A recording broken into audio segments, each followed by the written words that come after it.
新做的这个是一个藕褐色的一个猫眼，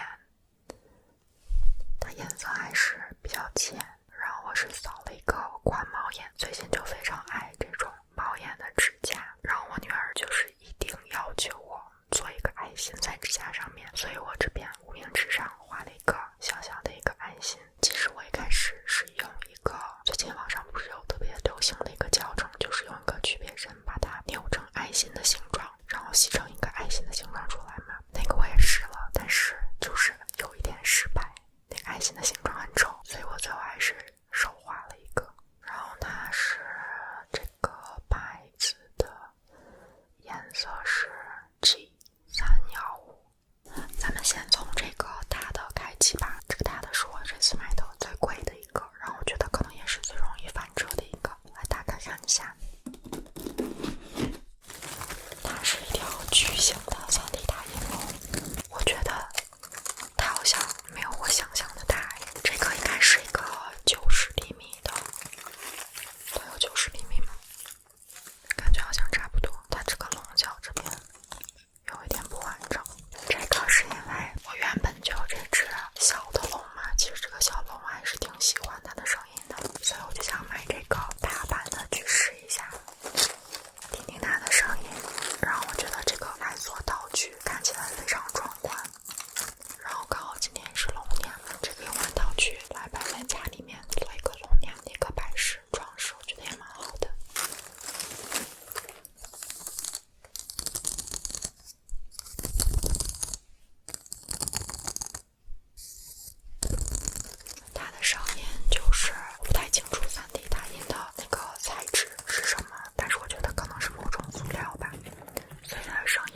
细小的一圈一圈的条纹的肌理，然后它们在一起摩擦的时候，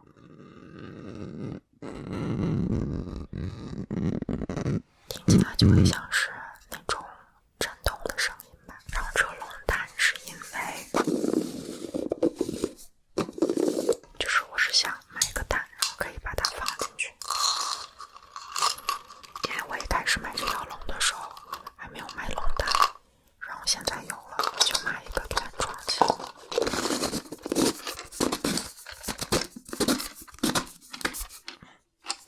稍微有一点不好拧，然后这个黄的下面其实也会稍微有一点瑕疵，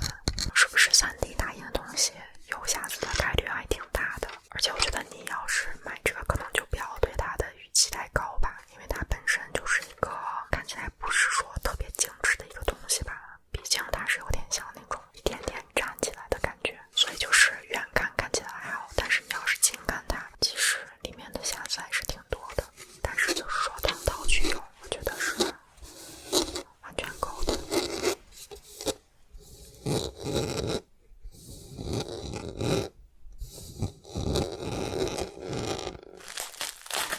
是一对金币，这个金币的名字就叫转大钱，因为它上面有一面是有一个大字，然后另外一面是写的钱字，所以你在转它的时候就是转大钱。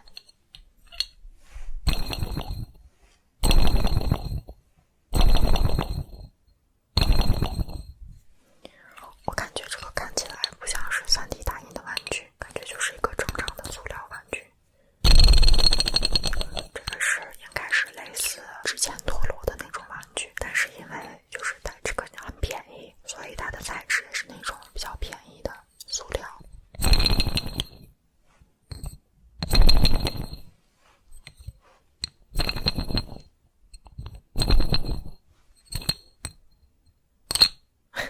稍微有点手残，转不起来，不是特别的顺滑，所以应该你要是买那种稍微贵一点的、稍微品质好一点的之前陀螺的，应该会转得更久。这个就是一个纯玩具。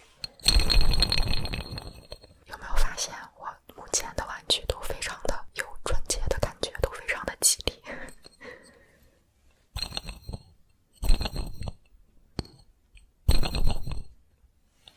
好来，下一个这个叫蝴蝶锤，这个应该是有一个可以旋转的方法，我忘记它怎么转了，反正就是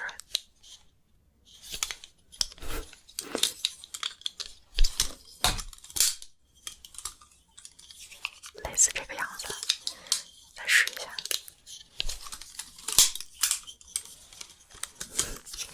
类似这个样子把它转开，可能有一点像就是现在小朋友都很喜欢玩的那个萝卜刀。这个小锤子呢，像可以这个样子来锤你的脸。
这样子俯视看它旋转。